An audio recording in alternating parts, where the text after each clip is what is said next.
This is Darth Matthew, host of the Star Wars Generations and Superhero Ethics podcast, and I find your lack of membership disturbing. You can free yourself from the ads of those rebel scum by going to theethicalpanda.com and clicking join for $5 a month, $55 a year. No more ads, only the episodes, just as the Emperor intended.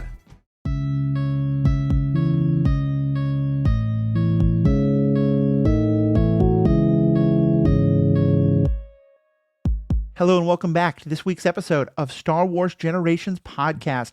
Today we have murders in the Senate, we have romance, we have honey traps, we have a reminder that jealousy is romantic, and more than anything, we have the Sherlock Holmes of the Star Wars universe. Friends, we're talking about two episodes from Star Wars The Clone Wars Season 2, Episode 4, Senate Murders.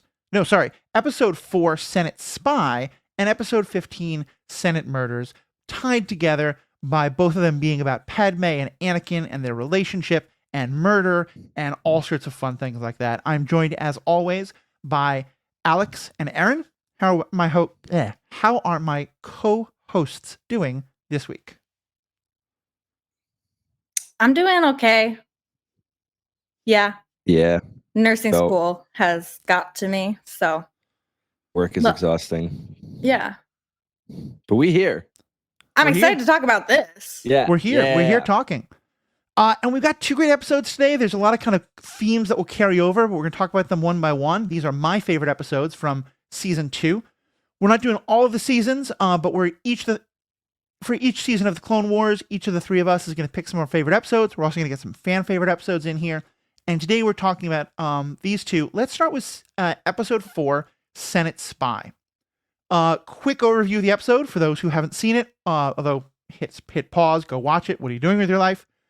Jimmy Kimmel's back. You can resubscribe to Disney Plus, but or not. That's a fair choice either way. But either way, we'll tell you what happens. So Senator Clovis is a senator who the Jedi believe is working with the Separatists. They want someone to spy on him. In Yoda's esteemed words, selected Senator Amidala we have. They haven't asked her if she wants to be it. They've just decided she should be the spy because they have some history together. And of course, they assign Anakin to help guard her, having no idea that the two of them have any kind of romantic connection, even though they give every possible indication that they can. The two of them go off with Clovis while he goes off to meet with some Separatists. Padme would make Black Widow proud because she is straight up honeypotting this guy, making him think that she's still romantically interested in all that in order to get him to spill all the secrets. Anakin is getting super jealous during all of this, and isn't it cute that jealousy is adorable, I guess? No, it's toxic as hell, but we'll move past that. He works with some senators. They try to poison Padme. We have some more shenanigans. It turns out that Clovis is actually the only one who cares much about Padme in all of this, in any kind of a healthy way. But at the end of it all, we realize that Clovis is a separatist. We stop the separatist plans. We rescue Padme from being poisoned. We stop Senator Lot Dodd and the Geonosian who's working with them as well. And good triumphs, and Padme and Anakin are reunited in romantic, jealousy-filled bliss. Yeah. Did I get all the details? Basically, I'd say You so. You got the broad strokes. Yeah. So You where do we want to missed start? all of the murder glares that Anakin shot Clovis. Like I said, jealousy. I mean, so I want to ask for you two, especially Aaron, watching this when you were young. What do you have any remembrance of sort of how you felt about this when you were young? Was it like, oh, look how cute and romantic they are? No, I definitely always viewed that episode as they're having a problem between them and they're having a disagreement and this is not good and they kind of work it out in the end. I Mhm. never was like, oh my God, and then he ran in and saved her. I'm like, dude, she was doing fine. Back the fuck up. Yeah. Except she did get poisoned, so she wasn't doing as fine as she thought she was. Yeah, it's such She a did her weird best. episode because I will say early in the episode, they do what I think, with all respect to the prequels, they never quite accomplish. They achieve actual romantic chemistry between Anakin and Padme. I'm just going to call him Panakin from now on. New ship name. Right? There we go. There's this wonderful moment where he talks about how much he missed her and how he couldn't wait to get back to her, which he refers to as home. And she kind of like, swoons a little bit at him calling it home. And it's this beautiful moment. To me, these are the moments that, like, when I later watch Revenge of the Sith and I think about the power of the relationship, it's episodes like this for me that really carry it home.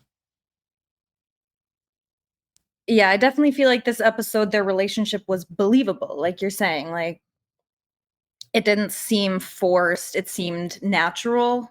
And that whole thing, you know, with him being like, oh, this is home. She's like, oh my God, you call this home? And then later when he gets paged by the Jedi, honestly, I think this episode kind of laid some groundwork for how I am in relationships, which maybe isn't the best. But because Anakin goes like, I'm sorry, but like duty comes first, especially in wartime. Like, I've got to go to the Jedi Council. And she's like, okay, whatever, fuck off. And then the Jedi Council is like, Padme's gonna spy. And he's like, no. Anakin, by the way. Anakin's like, no, she should not spy. It's too dangerous. And they're like, okay. And then they go ask her and she's like, or no. And then, yeah, Anakin tells her, he's like, yeah, I said that I wouldn't allow it. And she's like, oh, you wouldn't fucking allow it, would you? Guess what? Suddenly I feel like spying. Yeah. And he's like, hey, yo, what? And she goes, duty comes first, Anakin. You know, savage as fuck. Especially in wartime. Like, it's so cruel. It's so savage. Oh, she's so bad. Like, she just stands for her own. I love her. The shoes have been on the other foot. It is so well done. I applaud so much of that. The only thing I kind of like had to bang my head against a wall was when there's a moment where he's like, wait, so you were angry the other night when he had to go? And she's like, no, it was fine. I wasn't angry. And I was like, oh God, not this dumb stereotype. Please, communicate directly, people. Communicate directly, please. I mean, whoever does. Polyamorous autistic people? Well, anyway. good for you. Yeah, it can happen. You can have relationships without passive aggression. I promise. But yeah, there's so much there. I also think it's really interesting that how much the Jedi completely misunderstand her in this, because as I said, they kind of voluntold her to do this. They say to her that, you know, they choose her to go, but for some reason they don't want to tell her why they want her to do it. But then the minute Anakin, like without even intending to, lets slip, this is why we want you to spy on Clovis because we think he's a separatist, she's immediately on board. And to me, that's just one more sign of how wrong the Jedi have all of this, because if they had just said, hey, we think Clovis is a separatist, will you spy on him for us? Clearly, she would have been on board the whole time. Yeah. Yeah, I feel like that's a interesting way of seeing that they just really are off in everything. Alex, what about for you? Anakin is your hero, I know. What do we think of, well, I have to break this seat so that they can't sit together while I'm flying the ship, He's and other not acts a of hero. He's just someone I like to defend sometimes, all the time. But in this instance, I mean, okay, here's like, okay. I'm a broad stroke this, and we'll get down to the little nitty gritty here. So first and foremost, I am well aware that Anakin is an abusive partner, at least emotionally now, later, clearly, physically in episode 3. But I do, you know, I understand a level, like, I don't think like him breaking the chair because he was jealous is that, I mean, it's petty, but it wasn't as bad as things get, you know, as I think things progress, and you can see him just more and more and more jealous, because that shows he just doesn't trust Padme. I know he claims, you know, like, I trust you, I just don't trust Clovis. But that's just not, I mean, it's not true. If you trusted Padme, you would trust that, like, you know, she'd be able to stop, you know, herself or stop Clovis from doing anything. Do you think it's the lack of trust that causes him and thus you to add a third syllable to her name? Stop. I would say Padme until the day I die. I know it's wrong, but I just live on this. I would live and die on this. I get names so wrong on this show all the time. It's totally okay. No, I know, but it's funny because I'm always the one who's like trying to get names right. But Alex, you're okay. Go ahead. Yeah, no, it's great. I don't know, and I feel, I mean, at the root of it, like, I mean, their relationship is so strange because, like, you know, Padme is such like a strong-willed woman who's just like, you know, I don't know, like, I don't know, just compared to like the way Anakin is. Like, Anakin is so like, okay, the best way I can put this is Anakin is very possessive. Yes. And he's very his mental illness is that like he had everything taken from him. He lost his mom. He was a slave. He had nothing. And now the one thing he quote unquote has, big quotes, is Padme. And so he thinks he owns her and should possess her. And like it acts very that way. And Padme is very like independent, strong, badass. No one owns me. No one tells me what to do. And so the fact that they work is very strange to me in the first place. But like, I think the nature of their relationship, really shows its ugly head in this episode because Anakin has a direct like opponent to be jealous at, basically, if that makes sense. But I think obviously like we talk about it when we get there, but Clovis comes back in the show in the future and it gets worse and worse and worse. Mm-hmm. Facts. I have things I can jump in there with, but Aaron, I've been saying a lot, so you go ahead. Oh, you go. So I think you're right. I think this is one of those moments where, like, I've watched this and gone back and forth between, is this the authors just kind of inserting the possessiveness as romantic nonsense that is a lot of TV, or is this actually really brilliant writing? And I want to give them credit and think it's the second one, because what you were talking about, that possessiveness, that's attachment. And the kind of jealousy he has is the attachment. It's the fear of loss. And to me, I think we can read it as this is very intentional, showing that his love for her is the exact kind of thing that, Yoda and Obi-Wan are always saying, like, this is what we have to be careful of, because you're right. So much of it's a lack of trust. Like if given how much she loves him, the idea that whether or not something bad's going to happen depends on whether or not they can sit together in a spaceship while he's flying it. Like, it's utterly ridiculous. Why would that matter to him? But it's because to him, and to have some sympathy for him, it's because he lost everything he's always thought he could hold on to, he has lost. And so he's developed this, anxious attachment style, this very kind of idea of like, I have to hold on. That's complete misuse of anxious attachment. And that's what I was kind of getting at, Matthew, is that I'm not. Yeah, I'm agreeing with you. But I just always my take with Anakin is I'm not supporting the choices he makes, but I'm very empathetic towards him because of what he has been through. And it's kind of like the whole like in real life, it's like, obviously like, when someone commits a horrible crime, I'm like, that is, I'm not exonerating that person. I'm not forgiving that person, but like, I still could feel a twinge of empathy if they were like, abused, tortured, all these things over their life. Like Anakin went through.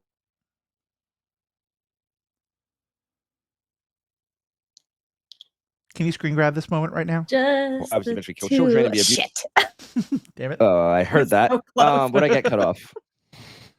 And my point was just that, like, it doesn't exonerate him from being all the things he's done.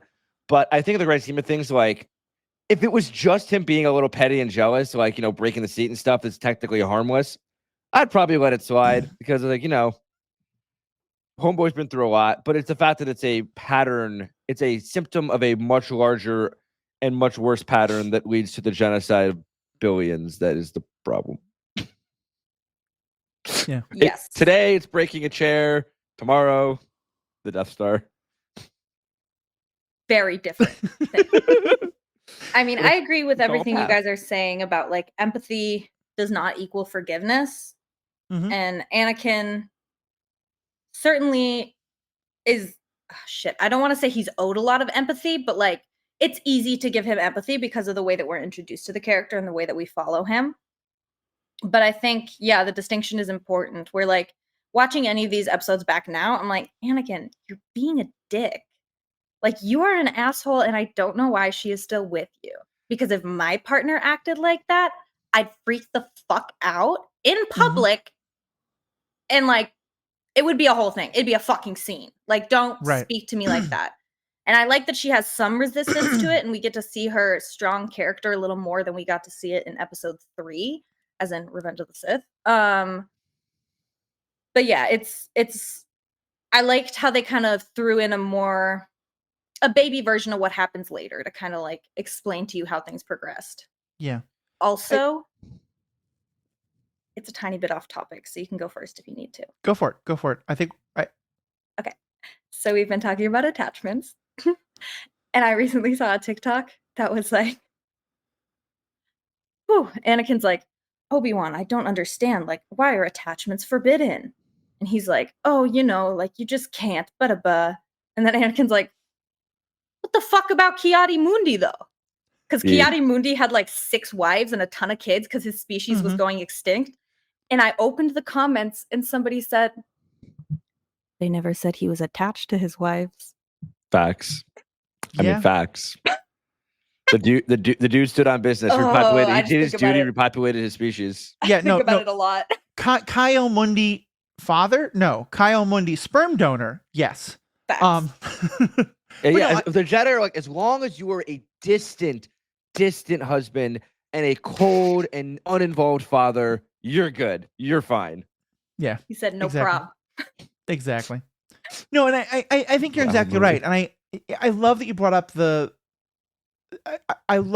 up Padme in episode 3, because to me, there's such a difference. Like, just compare, well, no, sorry, Anakin, I have to do it this way because in wartime it's important, versus Anakin, you're breaking my heart. And that line to me is so emblematic of how much they ruin her character in that movie, because she doesn't stand up to him. She's just like, she just feels weak and an object of the movie, instead of it being, all the things that we've seen for her throughout the Clone Wars. I have something to say. Although I do not disagree that her character is watered down and kind of glossed over in the 3rd movie, I think that we can look at that line, Anakin, you're breaking my heart, in a different way, because, like, she has seen video clips of him murdering children. Like, she's sitting there and she's like, I know nothing about this person. I don't know who the fuck this person is. But what I do know is that he said he loved me. So hopefully, if he's hurting me, he'll listen. Right. That's how I look at it personally. But it's not the strongest line of dialogue. Yeah. I always interpret it as kind of like, those relationships that are oftentimes the relationship is pretty abusive and it's clear to like friends and family, and they try and talk. The person's like, well, you just don't see what he's like when we're alone, or you just don't get it. Like, you don't know the real him. Yeah, exactly. Right. So whenever you hear that line, you know that like something's going, because like the thing is, like, in a healthy relationship, like, people do see the real authentic person because they're like that in public too. And I always felt like, Padme was always under, maybe she tricked herself, or she was under this illusion that like, as soon as they were alone, Anakin was this different, loving, kinder person. He was only acting that way, out in the world. And so like when he was acting this way and she saw the truth, maybe she would kind of, to me, it was like, it dawned on her for real, like, fuck, Anakin really is like a violent war criminal who's low-key lost his mind. I get that. And I think it's just that to me in that moment, it's about sadness instead of anger. And I feel like, and granted, there were scenes where we see her being angry and trying to stop what's happening. They were just all cut from the movie. And so I think that moment in itself would have been a lot better if there had been other scenes of her being like, okay, you're breaking my heart, but also you're a murdering bastard. Like, what the hell, dude? Where it's more pushing back on him instead of kind of begging him to be better. But yeah, we're kind of off on a tangent there. Just a couple of the last things from this episode. Ki-Adi-Mundi. Is there anything more? I mean, I kind of don't want to go through all the ins and outs of the poisoning plot because I felt like none of it made any sense. I mean, I'd like to say one thing. I think that, like, first, okay, 2 things I want to know. One, I want to discuss Clovis as a character for a second, because he does recur. He is interesting to me. I mean, I think that, like, I do not like Clovis. I think he's a freaking jerk. But I do think he's kind of a little more complex. I mean, he like clearly cares about Padme, whatever.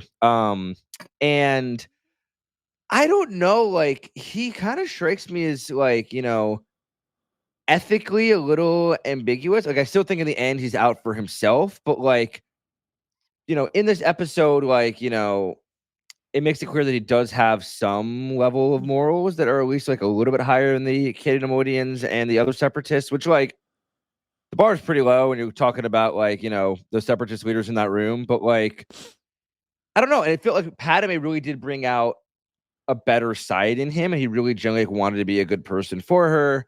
Now he also too was a little like, extra, heterosexual man energy that was just a little annoying, but like, he wasn't doing the kind of shit Anakin was doing. So I don't know. It just felt like Clovis is really interesting to me, and the fact that like he isn't just a one-off character and recurs.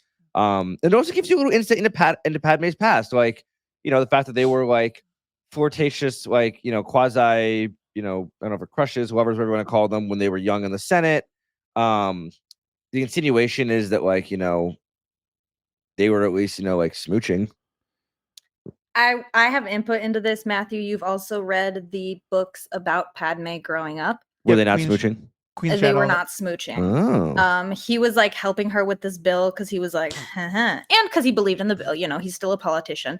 And so like they did all this stuff together and he was so helpful. And she was like, oh my God, Clovis, you're the best. Thank you. And then he like tried to kiss her and she was like, what the fuck? Oh. Where did you get that from? And then he was like, and so, yeah, it seems to be unrequited, according to those books. Which what does make it a little funnier, the episode as a whole, and I think. But to be fair, the episode did come out before the book, so I think at the time the insinuation was probably that like there was at least some kind of romance. Or honestly, the book revealing that, Aaron, to me makes it feel like Padmé made it seem to Anakin like there was more, just to get under his skin and be just like, to fuck with him. Just to fuck with him, because she was like, I'm pissed at you. So I'm gonna let you believe that there was something going on there. Because that's some shit Padmé would do to Anakin. Well, I think there's a couple things here. One, I will say, I definitely thought of those books as I rewatched this episode. So much so that actually when I read that part in the books, I stopped to go watch this episode. And I never really felt they lined up, because I do feel like the episode, it implies that there was more happening there. But I definitely think that the implication is one way or the other that he clearly had romantic feelings. And yeah, I'm putting his politics aside, and his politics are separatist and awful. I'm not going to, you know, all of that is terrible. I'm not excusing that. But in terms of his feelings towards Padmé, I'm actually much more like, if if him and Anakin are on Bachelor, I'm voting for him, or The Bachelorette, you know, whatever. I'm voting for him over Anakin because, he is a little sleazy, no argument, but she isn't the one kind of initiating that. And I'm not like shaming her for that. She's doing the Black Widow routine. She's doing exactly what she needs to do, playing on the fact that like, yes, he wanted her all those years ago. And now she's like, oh, Clovis, I'm so lonely. I wish I could, you know, you and I could be together again, in order to get in with him. She's doing a very good job of that. And like, more props to her. Black Widow would be like, yeah, hell yeah. But it never feels like he's sort of like pushing that too much, trying to be like using that as power over her. And then, to me, he does the one thing that neither the Jedi nor Anakin do, which is gives her agency, but more importantly, he does sacrifice for her. Anakin like will do anything to protect her as his possession in terms of what is good for him with being with her. Clovis is in this position where, in order to work with his allies and get the political plan and the financial plan that he wants to do, he has to be willing to sacrifice Padmé, and he refuses. He turns on his allies, he helps rescue her, and in the process, he gets himself in real trouble with them. And to me, that's kind of a sacrificial act that like we never see from Anakin in that regard, and certainly not from the Jedi in terms of how they treat her. Again, he's politically awful. He's financially awful. I'm not excusing any of that, but I think it's a very nice, to me, he actually has a higher regard for her, I think, than Anakin in terms of like an actual healthier, like, I want you to be okay for your sake, even if it screws me.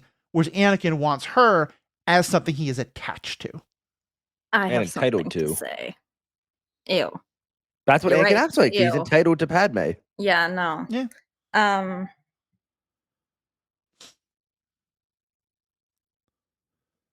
What were you just saying, Matthew?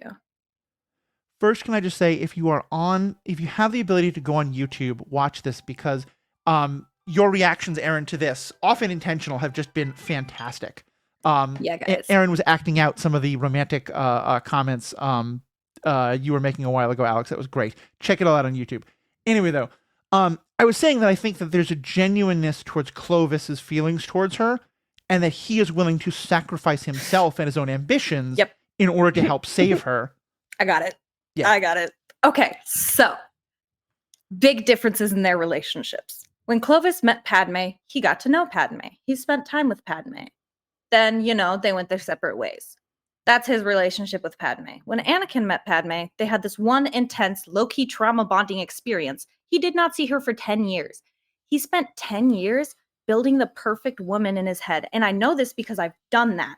Because this is why I don't look up partners on social media, because I don't want to have an idea of who you are in my head based on just my imagination and my hopes. Like, I believe that Anakin turned Padme into this perfect woman. And then when they came back together and she showed a little interest, tried to make a circle fit in a square hole. Like, he was just like, no, this is what I need from you. And actually, while we were talking about this, some insight I got thinking back to episode 2 when he murders all the Tuskens, and she's like, oh, it's okay, baby.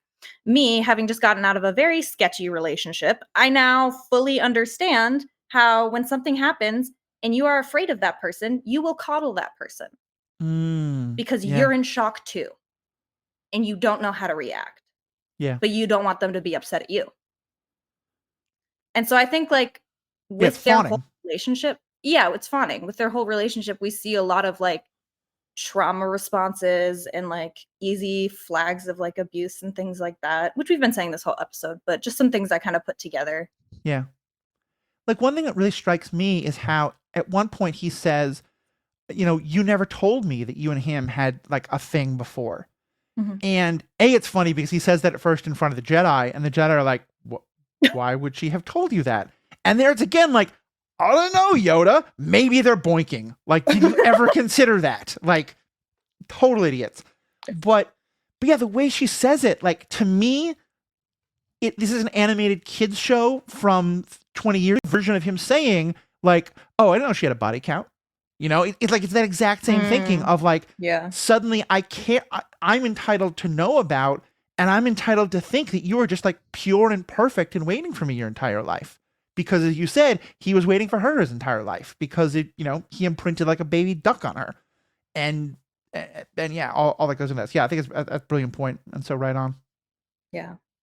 Shall we move on to Senate murders? Murder. Okay, Alex, just fucking blew murder.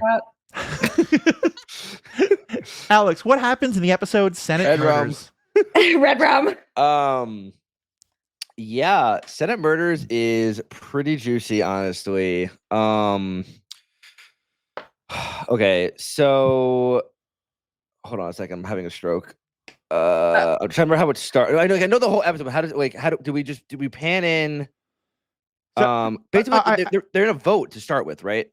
Yeah. So this is framed as, and they actually frame it as, look, there's the battle going on the battlefields, but there's also the battle going on in the Senate. Right. And the question is, how much should they continue the war? Yeah. And the issue before the Senate is whether to authorize continued spending for the acquisition of more troops. And Padme and her party, basically her like, her friends in the Senate are all adamantly against it. And, she gives this impassioned speech to like basically like stop this, and if we fund this bill, then democracy will never return, the war will just keep going. And it basically, like, her adversaries in the Senate, who's Senator Dici, who is a Kaminoan, is sorry, hold on. I thought Senator Dici was the pointy guy. So I thought Dici was the Kaminoan. Senator Dici is the pointy guy. Yell at us in the comments about the race. And then Senator Bertoni is the Kaminoan. Sorry, you're correct. And so obviously she has a market interest in wanting this to continue because it's more money for Kaminoa. Also, a bit of important context for this, for those who may not remember or were too young.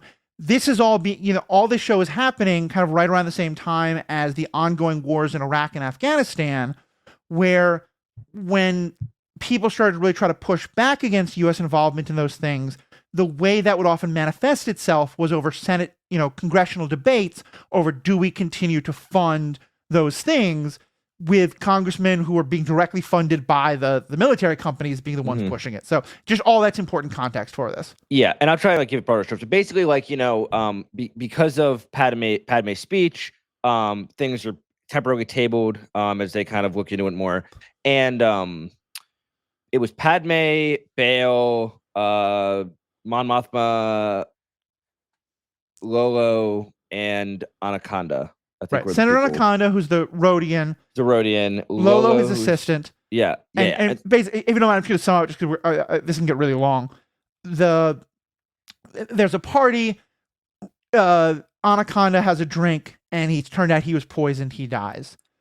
An investigation starts. I was gonna say that.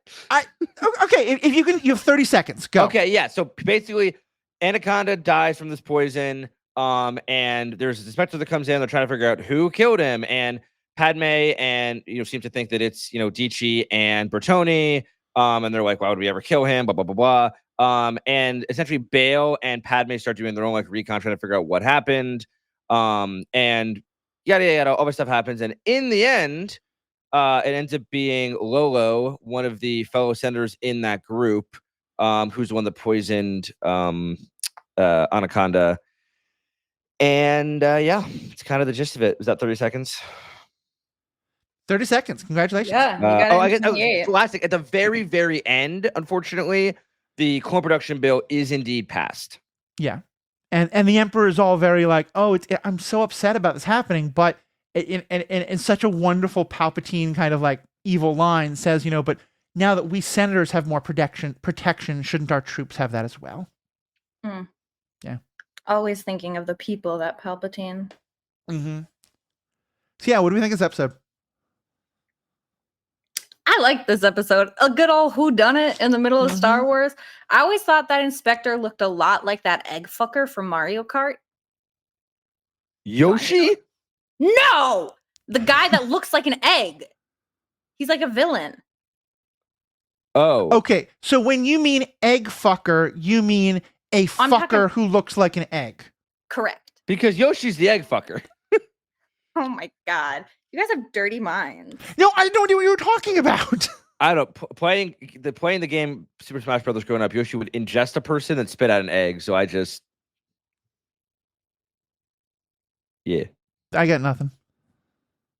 His name is Dr. Eggman, by the way. Yeah, he's from the that's Sonic what I meant stuff, by I egg think. fucker. Yeah, he is the Eggman. But yeah, no, the Inspector looks like an Eggman. I love a good whodunit.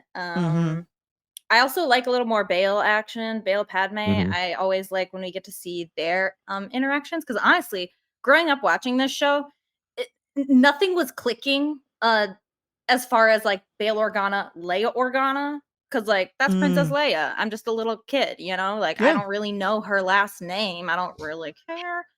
And so it's so interesting, like this kind of realization I had, I don't know, probably middle high school, when I was like, wait a damn minute. Padmé's political buddy is Leia's dad. This all makes sense. Also, why did Leia get to go live in a palace and Luke got the desert? Pretty funny. Moving on. Should be like that sometimes. Yeah, I like the episode too, but mostly because like, besides it being a whodunit, it's just I'm sorry, I found this episode to be fucking hilarious. It's so funny. First of all, like, I know I brought this up, I think, like an episode or two ago, but when Anaconda dies, there's a brief, like, minute or two moment where, like, he's in a casket. All his senator friends are standing around him, kind of honoring him. And then his, like, presumable his aide gets up there and he goes, first thing he says, Anaconda was a flawed man. Hold on a second. And I'm just like, Anaconda. It is Anaconda. He doesn't like big butts. Not Anaconda, Anaconda. That was Anaconda. Yeah. Yeah. Anaconda. Padmé. Tomato. But yeah, basically, like, saying that off the rip, not like he did so much for his people, just he was a flawed man off the rip. And then just like, no one really like gets up and really gives an impassioned speech. I mean, like, in the end, he's like, what he did, he thought was right and did it for his people. Like, that was sweet, but like, it was kind of a little savage. And like Dici just being randomly killed in the middle of this, and all being this like sweet, unassuming senator whose name is just Lolo. She's not even a senator. She's just an assistant. Oh, she's just an assistant, right? Assistant to the senator.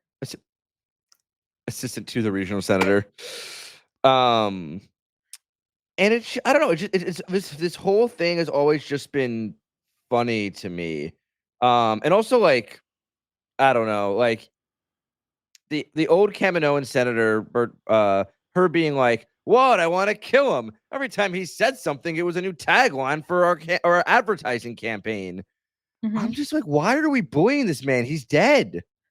Well, that was so funny, actually. I forgot about that. Like, come on, y'all. Let the man, like, he lived pretty much a bad life. I mean, not a bad life, but like, dude messed up, and like, we're just roasting him after death. So there's a lot that I love about this episode. I think you're right. She's roasting him. She's also making a good point of like, she wouldn't want him dead. He helps her cause by being an idiot, in her mind, at least. The thing is that, like, it's funny to me that we've talked about how funny this episode is. We haven't mentioned Lieutenant Devo, which is, I think, one of the most on the nose names we've ever gotten, because the man is such a diva, and watching him just put both the Jedi and the senators in their place. At one point, Padme is questioning him, and he says, "I'm the investigator, you're the senator. So how about you let me investigate, and I will, you let me go on investigating, and I'll let you go on senating." And it's just like, there's so much condescension in his voice. And he's actually kind of good at his job, but kind of an idiot. And I just, every time, it's funny to me, I'd forgotten he was in this episode because there's so much in this episode. Like, this episode, a lot of the stuff that we often talk about, or especially I talk about wanting to know more of what's happening behind the scenes in the Senate, all that's in this episode. And like, I think there's a really important point kind of being made here in this episode about how we have all of these different levels of conflict, and that, you know, the attempts by people like Anakin to divide the world into, you know, the good people and the bad people, the light side and the dark side, it doesn't work very well, because you do have in the senatorial battle against the separatists these two different sides of, we want to end the war, we want to continue the war. And so it's very easy for Bail and Padme and all them to immediately be like, oh, they must be the killers. And having to realize, no, they didn't want to kill this guy. He was their political opponent. They don't want him dead. They would make fun of him, and they continue to make fun of him after his death. But they're not the killer. And so to me, there's just so much that is so, like, it's such an episode about nuance and complexity and hate and who is the enemy and stuff like that. And then it has Lieutenant Devo strutting around, being such an idiot in such a wonderful, beautiful, hilarious way. Yeah, and I also think that, I mean, it does bring out, like you said, Matthew, like the differences in just because, like, you know, I don't think that, like, Dici or Bertoni per se are, like, you know, pro-separatists per se. They're just like pro-war because it makes them rich, and it's like they're on no one's side but their own. And so, like, it shows you, like, how Palpatine further rose to power by basically stoking the corrupt individuals in the Senate, and you know, the fact that the Kaminoans even have a seat in the Senate when they're the ones in a vote in this, when they're the ones making all the money off of it. That's like if we gave, like, Lockheed Martin a seat in the Senate, like the U.S. Senate. It's like Lockheed Martin, of course, is going to say yes, please, we need to fund for more and more weapons. Like, what?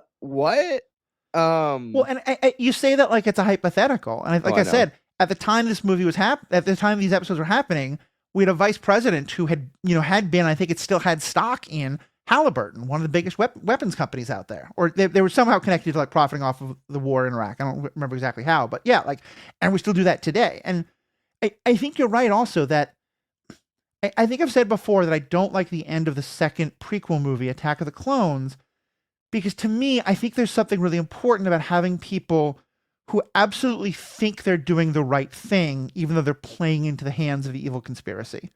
And instead of it all being, mwahaha, we're fooling everyone. And I think, like, yeah, the Kaminoans probably just want to make money, but, like, I think Senator Ducci 100% believes that they need to fight the war. Did you say Ducci? Isn't that what his name was? Dici? Dici? Whatever. It sounded like you said douchey, and I was like, damn, all right. Senator Douchebag. You know. I just mean, to me, like, I don't think we can easily divide these people into, like, these are the believers and these are the hypocrites. Everyone is somewhat conflicted here, and that's what makes it a great story. Except for Padme. Not to blame. I guess not. Well, but she is. Because she jumps to assuming that these people who are political enemies must have been willing to kill her friend. To blame for the death of Anaconda. then Bail is not to blame. No, Bail actually jumped to the same conclusion. Mon Mothma, free of blame in this episode. Sure. You have found the black and white despite the attempt to find the nuance. You have succeeded in being an Anakin. Well done. Please. Except for Mon Mothma becomes one of the most like ethically diverse individuals in Star Wars. Facts. But yeah, this Sure. episode is I think, fantastic. Gives you like background. It lets you see like some of the back dealings on Coruscant. And that it almost hits a little harder to home in the modern day when there's so much violence around in our country. And how someone doesn't like how their leader's operating, they just go out find their way to kill them. And it causes division and mistrust within the Senate walls and leads to an empire, which is unfortunately what we're seeing happen in real time in the US. So it unfortunately is hitting harder than it even did back in whenever this came out, 2010. Mm-hmm. Yeah, well, I think that's one more reason why, to me, that last line from Palpatine is so insidious, because he's taking the death of someone who was totally against the war and saying, well, now we need higher security. We need more of these troops, he's using Anaconda's death as a way to say, no, so therefore we should have, more war, more weapons and all that. So like we're seeing that happen in real time right now. Yep. Not to be too dark. No, it's okay. It's okay. If they're going to cancel this podcast for one reason or another, so it's fine. We can be as honest as we want to be. We're all pretty lefty here, to be clear. That's the direction we're talking about. Just anyone's curious, not sure about that. Publicly, I have to state that I have no political leanings. We get it. He's in the news. He's important. Anyways, may I offer some wrap-up thoughts on this episode? Wrap us up. Okay, so one of my favorite things about this episode is how Onaconda Farr dies. And he's dead. And they have a funeral for him. And they say goodbye. And Padmé's inconsolable. And 2 seasons later, we see him in the episode Heroes on Both Sides, where Ahsoka is canonically older. Right. So then he's not dead anymore in season 4. And Ahsoka is canonically older than she is in this episode. So here we have a resurrected Onaconda Farr, which is the name of me on this podcast episode today. I appreciate it. Yeah. Yeah, the trying to tell stories out of order sometimes works and sometimes really doesn't. He dies because of what Lolo says, because of what he did, which I think we learned about somewhat in season 1, but also we learned in more detail about in later episodes as well. So there's a lot of ways in which this episode is kind of a great standalone, but also when you try to fit into other things, it doesn't work all that well. What do they do to show that Ahsoka's older in that episode in season 4? That episode, Heroes on Both Sides, is actually the first episode where she wears her new outfit. Aaron stepped away for a moment. But yeah, I mean, looking at a picture, Ahsoka is wearing her new outfit. I believe her what are her head tails called? Lekku. Her Lekku are longer. Mm-hmm. Her Lekku are a little longer. She's got this diamond cut out in the chest area, which is scandalous. She looks hot. And she's got She's 12. She's 14. Doesn't make it better coming from you, Alex. But she's not 12 anymore. Oh my god. That's the whole point. No, I'm kidding, Alex. It's fine. That's the whole point, is that in this episode they introduce Lux Bonteri, who is some sort of like a flirty person with Ahsoka. Mm-hmm. And so they wanted to kind of age her up so that it was appropriate for her to have this kind of flirty interaction with a separatist and have her have these doubts in her mind. And we see Onaconda Farr kind of in the background in one of those episodes. And people are like, why the fuck is he alive? Yeah. Because also Padmé's there. Padmé's there. She's a big part of that whole episode. But yeah, so that's how I know Ahsoka's older. And that's just my little fun fact, is that Onaconda Farr resurrects. I love that. I also have one more just thought to throw in here. Unrelated to these episodes, but episode 2, Attack of the Clones. After they rescue everybody and Padme falls out the ship with a clone. Mm-hmm. And they're like, holy shit. And Anakin's like, I gotta go. Obi-Wan's like, dude, you fucking can't. So right. I've seen people say that the clone she fell down with is Rex. And when Anakin found out who that clone was, he immediately made him captain. I was like, that's my boy. I like it. That's just a headcanon that I like. That works. I was worried that was going to go in another direction, that it was going to be some clone who Anakin was immediately like, okay, I'm punishing you now because you like, oh God, went after my woman or some nonsense like that. So I'm glad it wasn't that at all. I will just throw out as a last thing, to me, my favorite Padme moment from this episode, which also I could have used some more of in episode 3, is there's a moment where, the Rodian aide who killed Anaconda has the gun on Padme. She gets distracted, and Padme just cold clocks her with a right hook. Mm-hmm. And I'm like, that's the Padme I want to see more of. She can fight. She can do cool things. She can fall out of a ship and be totally okay. And Anakin doesn't have to worry about her. Mm-hmm. So, good stuff. Yeah. Great All right, stuff. War Crimes McGee, any last things from you? Only Hobies Hate Clovis has nothing further to add, but it's a good episode. I like it. All right, thank you both so much. To our listeners, thank you as always. What are some of your favorite episodes from season 1 and season 2 that you want us to talk about? Let us know. I'm going to announce that we're going to also do an episode for you about the new trailer for Mandalorian and Grogu, but this will come out after that comes out. So I'm just predicting the future, but you're going to hear it later. So I'm sleep all deprived. That out. We're actually Jedi. We predicted the future. Most important thing You're I can say.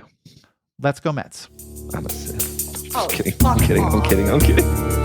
Oh, stay classy. What planet are we on? Coruscant. Stay classy, City Field. Don't take it personally, Anakin. Duty comes first, especially in wartime. Bitch. Got him.